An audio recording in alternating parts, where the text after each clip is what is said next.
ইন্নাল হামদালিল্লাহ ওয়াসসালাতু ওয়াসসালামু আলা রাসূলিল্লাহ ওয়া আশহাদু আল্লা ইলাহা ইল্লাল্লাহু ওয়াহদাহু লা শারীকা লাহ ওয়া আশহাদু আন্না মুহাম্মাদান আবদুহু ওয়া রাসূলুহু।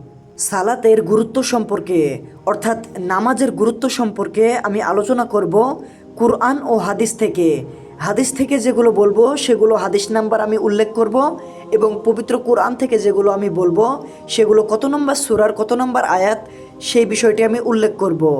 আর এমন অনেক হাদিস এবং অনেক আয়াত যেগুলো হয়তো আপনি প্রথমবার শুনতে চলেছেন, তাই মনোযোগ সহকারে শুনবেন এবং আমার দেওয়া দলিলগুলো আপনি আপনার ইমাম সাহেবের কাছ থেকে যাচাই বাছাই করে নিতে পারেন, কারণ অনেক কড়া কড়া হাদিস দেওয়া হবে এবং পবিত্র কোরআনের আয়াত। তো চলুন ভিডিওটি শুরু করা যাক। আনাস বিন মালিক রাদিয়াল্লাহু আনহু থেকে বর্ণিত, নবী সাল্লাল্লাহু আলাইহি ওয়াসাল্লাম বলেন, মুমিন বান্দা ও শিরক এর মধ্যে পার্থক্য হচ্ছে সালাত বর্জন করা। অতএব যে ব্যক্তি সালাত ত্যাগ করলো সে অবশ্যই শিরক করলো। এই হাদিসটি আপনি পেয়ে যাবেন সুনানে ইবনে মাজাহ হাদিস নাম্বার 1080 নাম্বার হাদিস। এই হাদিস নিয়ে ব্যাখ্যা করার মতো কিছুই নেই, কারণ স্পষ্ট কথা, যে ব্যক্তি সালাত ত্যাগ করলো অর্থাৎ যে ব্যক্তি নামাজ ত্যাগ করলো সে অবশ্যই শিরক করলো। অর্থাৎ কেউ যদি নামাজ বাদ দেয় তাহলে সেটির মাধ্যমে শিরক করা হচ্ছে। আর আল্লাহ পবিত্র কোরআনের মধ্যে বলেছেন সূরা নিসা 4 নম্বর সূরার 48 নম্বর আয়াতের মধ্যে আল্লাহ বলছেন, নিশ্চয়ই আল্লাহ তার সাথে শরিক করাকে ক্ষমা করবেন না। তিনি ক্ষমা করেন এছাড়া অন্যান্য পাপ যার জন্য তিনি চান, আর যে আল্লাহর সাথে শরিক করে সে অবশ্যই মহাপাপ রচনা করে। অর্থাৎ এখান থেকে আমরা স্পষ্ট জানতে পারছি যে বেনামাজিকে আল্লাহ ক্ষমা করবেন না, আর বেনামাজির ঈমান নেই। এই বিষয়টি উল্লেখ করা হয়েছে ইবনে মাজাহ হাদিস নাম্বার 1079 নাম্বার হাদিস। এখানে স্পষ্টভাবে বলা হচ্ছে, বুরাইদা ইবনুল হুসাইব বিন আবদুল্লাহ ইবনুল হারিস রাদিয়াল্লাহু আনহু থেকে বর্ণিত, রাসূলুল্লাহ সাল্লাল্লাহু আলাইহি ওয়াসাল্লাম বলেছেন, আমাদের ও তাদের কাফিরদের মধ্যে যে অঙ্গীকার রয়েছে তা হলো সালাত। অতএব যে ব্যক্তি সালাত ত্যাগ করলো সে কুফরি করলো। অর্থাৎ এই হাদিসের মধ্যে স্পষ্ট বলা হচ্ছে, আমাদের মুসলিমদের মধ্যে এবং কাফেরদের মধ্যে যে অঙ্গীকার আছে সেটাই হচ্ছে সালাত। অতএব যে ব্যক্তি সালাত ত্যাগ করলো অর্থাৎ যে ব্যক্তি নামাজ ত্যাগ করলো বা বাদ দিল সে কুফরি করলো। কুফরি হচ্ছে একটি আরবি শব্দ যার বাংলা হচ্ছে অস্বীকার করা, অবিশ্বাস করা। অর্থাৎ কুফরি করার অর্থ হচ্ছে তার ঈমান নষ্ট হয়ে গেল। ঈমান শব্দের অর্থ হচ্ছে বিশ্বাস।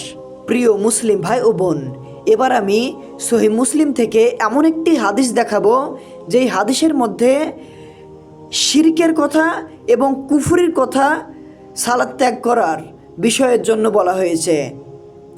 আর আপনি হয়তো জেনে থাকবেন যে সহিহ বুখারী এবং সহিহ মুসলিমকে সবচেয়ে বিশুদ্ধ হাদিস গ্রন্থ ধরা হয়, অর্থাৎ সহিহ হাদিস ধরা হয়। তো চলুন আমরা হাদিসটা দেখে নিই। জাবির ইবনে আবদুল্লাহ রাদিয়াল্লাহু আনহু থেকে বর্ণিত, আমি রাসূলুল্লাহ সাল্লাল্লাহু আলাইহি ওয়াসাল্লামকে বলতে শুনেছি, বান্দা এবং শিরক কুফরের পার্থক্য সালাত পরিত্যাগ করা। এই হাদিসটা আপনি পেয়ে যাবেন সহিহ মুসলিম 149 নম্বর হাদিস, তিরমিজি 2621 নম্বর হাদিস, ইবনে মাজাহ 1079 নম্বর হাদিস, নাসাই 463 নম্বর হাদিস, আবু দাউদ 4678 নম্বর হাদিস, মিসকাত 574 নম্বর হাদিস। এতগুলো হাদিস গ্রন্থতে এই হাদিসটি আপনি পেয়ে যাবেন। আর একটা কথা বলে রাখি, সহিহ মুসলিমের যে হাদিস নাম্বারটি দেয়া আছে 149, এটি যদি আপনি আন্তর্জাতিক হাদিস নাম্বার খুঁজেন তাহলে এটি হবে 82 নাম্বার হাদিস। আর এই হাদিস নাম্বারটা হচ্ছে হাদিস একাডেমি ফাউন্ডেশনের হাদিস নাম্বার।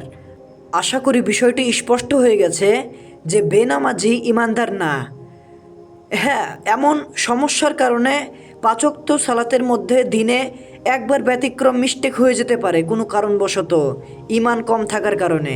কিন্তু শুধু জুমার দিন 1 ওয়াক্ত নামাজ পড়লো আর সারা সপ্তাহ কোনো পাত্তা নেই, আর শুধু ঈদের নামাজ পড়লো, শুধু জানাজার নামাজ পড়লো, এই টাইপের লোকদেরকে সাধারণত ঈমানদার বলে গণ্য করা হয় না। মুসলিম হয়ে থাকতে গেলে 5 ওয়াক্ত সালাত অবশ্যই আদায় করতে হবে। বেনামাজি যে ঈমানদার না এ বিষয়ে আমি আরেকটা হাদিস পেশ করতে চাই।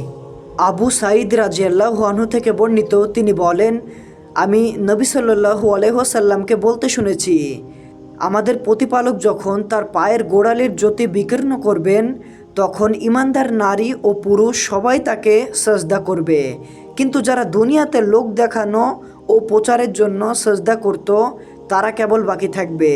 তারাও সাজদা করতে ইচ্ছা করলে তাদের পিঠ একখণ্ড কাঠের ন্যায় শক্ত হয়ে যাবে। এই হাদিসটা আপনি পেয়ে যাবেন সহিহ বুখারী 4919 নম্বর হাদিস, সহিহ মুসলিম 343 নম্বর হাদিস।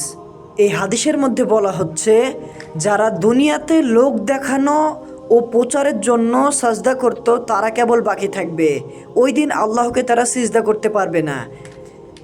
এখানে বলা হচ্ছে যারা দুনিয়াতে লোক দেখানোর জন্য এবং প্রচারের জন্য সাজদা করত তারা পারবে না, কিন্তু এখানে বলা হয়নি যে যারা দুনিয়াতে বেনামাজি ছিল তারা সিজদা করতে পারবে না, কারণ বেনামাজি ইমানদারি না, তাই বেনামাজির কথা উল্লেখ করা হয়নি। আর বেনামাজি যে ইমানদার না এই বিষয়টি নবীজির সাহাবারাই বলতো। আর এই হাদিসটা বর্ণিত হয়েছে তিরমিজি হাদিস নাম্বার 2622। আবদুল্লাহ ইবনে সাকিক আল উকাইলি রহমাহুল্লাহ থেকে বর্ণিত, মুহাম্মদ সাল্লাল্লাহু আলাইহি ওয়াসাল্লামের কোনো সাহাবী নামাজ ব্যতীত অন্য কোনো আমল ছেড়ে দেয়াকে কুফরি কাজ মনে করতেন না। এখানে এখন কথা বলে রাখি, নবীজির যুগে মুসলিম অথচ নামাজ পড়তো না এমন কোনো ব্যক্তি আমার জানা মতে ছিল না। অর্থাৎ মুসলিম হলেই সে 5 ওয়াক্ত সালাত আদায় করত। হ্যাঁ, হয়তো এর মধ্যে মুনাফিকি ছিল যে মানুষকে দেখানোর জন্য নামাজ পড়তো, কিন্তু নামাজ পড়তো ভাই, 5 ওয়াক্তই পড়তো। আর নবীজির যুগে নামাজ ত্যাগ করা এটা ভাই কল্পনাই করা যেত না, কারণ যুদ্ধের ময়দানেও তারা নামাজ ছাড়েনি, জীবনের ঝুঁকি নিয়ে তারা নামাজ পড়েছে। আর এটি আল্লাহ কর্তৃত্ব, অর্থাৎ আল্লাহ এই রকমই নিয়ম করেছেন যে যুদ্ধের ময়দানেও নামাজ বাদ দেওয়া যাবে না। কারণ আল্লাহ পবিত্র কুরআনের মধ্যে বলেছেন, সূরা নিসা 4 নম্বর সূরার 102 নম্বর আয়াতে সালাতুল খাউফের কথা উল্লেখ করা হয়েছে। সালাতুল খাউফ অর্থ ভয়ের সালাত। এখানে উল্লেখ করা হয়েছে এইভাবে যে যখন যুদ্ধের মাঠে নামাজ পড়া হবে তখন কিন্তু সংক্ষেপে নামাজ পড়তে হবে, আর সবাই মিলে একসাথে নামাজ পড়া যাবে না, কারণ তাহলে কাফেররা আক্রমণ করতে পারে। এই কারণে অল্প অল্প করে মানুষ নামাজ আদায় করবে, এমন কি সেই নামাজের মধ্যে হাতে অস্ত্র ধারণ করে নামাজ পড়তে হবে, কারণ অস্ত্র মাটিতে রেখে দিয়ে নামাজ পড়লে কাফেরেরা আক্রমণ করতে পারে এই আশঙ্কায়। আর এই বিষয়টি এই আয়াতের মধ্যে উল্লেখ করা হয়েছে, আপনারা একবার অর্থগুলো দেখে নিতে পারেন। অর্থাৎ যুদ্ধের মাঠেও আল্লাহ অস্ত্র হাতে করে নিয়ে সালাত আদায় করতে বলছেন, সেক্ষেত্রেও আমাদেরকে আল্লাহ ছাড় দেননি। আর আপনি এমনি এমনি নামাজ ছেড়ে দেন ভাই, সুবহানাল্লাহ সুবহানাল্লাহি ওয়া বিহামদিহি। আচ্ছা ভাই, যুদ্ধের মাঠের চেয়ে আর কোনো বিপজ্জনক জায়গা আছে? আমার জানা মতে তো নেই। তো সেই যুদ্ধের মাঠেও আল্লাহ নামাজ মাফ করেননি, সেখানেও আল্লাহ অস্ত্র ধারণ করে নামাজ পড়তে বলেছেন, কারণ যে কোনো সময় কাফেররা যদি আক্রমণ করে তাহলে সে অস্ত্র দিয়ে তাদেরকে গুলি করা যাবে, তাদেরকে আক্রমণ করা যাবে সেই নামাজরত অবস্থায়। এই কারণে আল্লাহ নামাজ অবস্থায় অস্ত্র ধারণ করে নামাজ পড়তে বলেছেন। আর এর পরের আয়াতেই বলা হচ্ছে সূরা নিসা 4 নম্বর সূরার 103 নম্বর আয়াত, যে নিশ্চয়ই সালাত মুমিনদের উপরে নির্দিষ্ট সময়ে ফরজ। এবার খুব গুরুত্বপূর্ণ একটি নামাজ সম্পর্কে হাদিস দেখুন, যেখানে স্বয়ং আল্লাহ বলছেন।